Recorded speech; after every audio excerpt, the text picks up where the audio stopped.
છોટાઉદેપુર જિલ્લામાં 12મા આંતરરાષ્ટ્રીય યોગ દિવસની ઉત્સાહભેર ઉજવણી કરાઈ।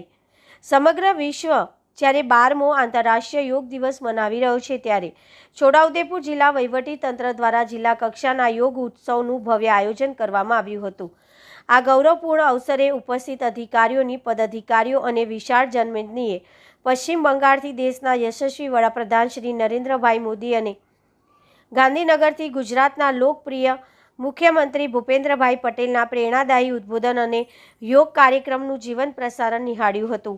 આ જીવંત પ્રસારણ બાદ સમગ્ર પરેડ ગ્રાઉન્ડ યોગમય ઉર્જાથી ગૂંજી ઉઠ્યું હતું અને સૌએ પ્રોટોકોલ અનુસાર સામૂહિક યોગ અભ્યાસ કર્યો હતો।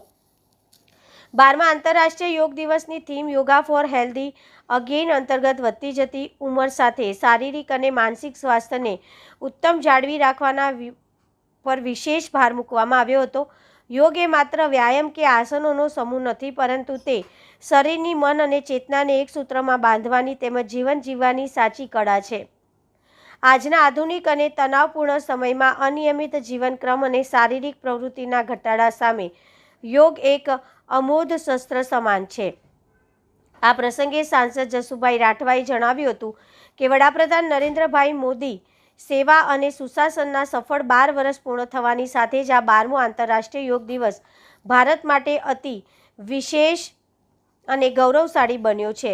ભારતીય ઋષિ મુનિઓની આ અનમોલ પ્રાચીન જ્ઞાન પરંપરાને વડાપ્રધાનશ્રીની દૂરદેશી વિચારસરણીના કારણે આજે વૈશ્વિક સ્તરે સંયુક્ત રાષ્ટ્રસંઘ UN દ્વારા સ્વીકૃતિ મળી છે, જેના ભાગરૂપે આજે વિશ્વના ખૂણે ખૂણે કરોડો લોકો યોગને પોતાની જીવનશૈલીનો ભાગ બનાવી રહ્યા છે। વૃદ્ધાવસ્થા એ કોઈ સમસ્યા નથી, પરંતુ અસ્વસ્થ વૃદ્ધાવસ્થા એ મોટો પડકાર છે। આપણા વડીલોનું જીવન ઉત્તરાધર્મ પર આત્મનિર્ભર, સન્માનજનક અને સ્વસ્થ રહે તે માટે યોગ અત્યંત અનિવાર્ય છે। જો આપણા યુવાનો અને બાળકો આજથી જ યોગને અપનાવશે તો તેઓ ભવિષ્યમાં સ્વસ્થ વૃદ્ધાવસ્થા અને ઉત્તમ સંસ્કારનો લાભ મેળવી શકશે।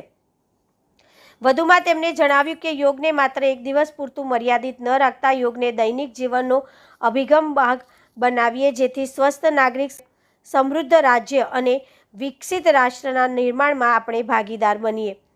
જિલ્લા પંચાયત પ્રમુખ ઉપેન્દ્રભાઈ રાઠવા, ધારાસભ્ય રાજેન્દ્રસિંહ રાઠવા, જિલ્લા કલેક્ટર ગાર્ગી જૈન, પ્રયોજના વહીવટદાર ઓમકાર સિંધે, નિવાસી કલેક્ટર શૈલેષભાઈ ગોકલાની, પોલીસ અધિક્ષક ઇમ્તિયાઝ શેખ, બોડેલી પ્રાંત અધિકારી ભૂમિકા રાઓલ, જિલ્લા રમતગમત અધિકારી, ચીફ ઓફિસર, જિલ્લા યુવા વિકાસ અધિકારી, જિલ્લા વહીવટીતંત્રના અધિકારીઓ, પોલીસ જવાનો, શાળાના વિદ્યાર્થીઓ અને મોટી સંખ્યામાં નગરજનો ઉપસ્થિત રહી યોગ કર્યો હતો। શેખ મુઝફ્ફર નઝર, છોટાઉદેપુર।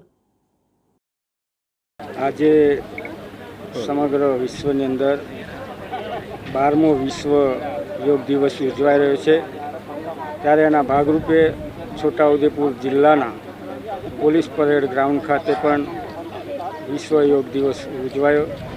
ત્યારે હું સમગ્ર દેશવાસીઓને વિશ્વ યોગ દિવસની ખૂબ ખૂબ શુભેચ્છા પાઠવું છું અને અભિનંદન આપું છું। સાથે જ માન્ય પ્રધાનમંત્રી શ્રી નરેન્દ્રભાઈ મોદી સાહેબના પણ સેવા અને સુશાસનના 12 વર્ષ પૂર્ણ થયા છે અને સાથે જ આ 12મો વિશ્વ યોગ છે, ત્યારે સૌને શુભકામનાઓ પાઠવું છું। આજના શુભ અવસરે છોટાઉદેપુર જિલ્લા કક્ષાના કાર્યક્રમમાં માન્ય જિલ્લા પંચાયતના પ્રમુખ શ્રી ઉપેન્દ્રભાઈ રાઠવા, છોટાઉદેપુર મત વિસ્તારના લોકપ્રિય ધારાસભ્ય આદરણીય રાજેન્દ્રસિંહ રાઠવા અને તમામ અધિકારીગણ અને ઉપસ્થિત યોગ પ્રેમીઓને શુભેચ્છા પાઠવું છું। વંદે માતરમ।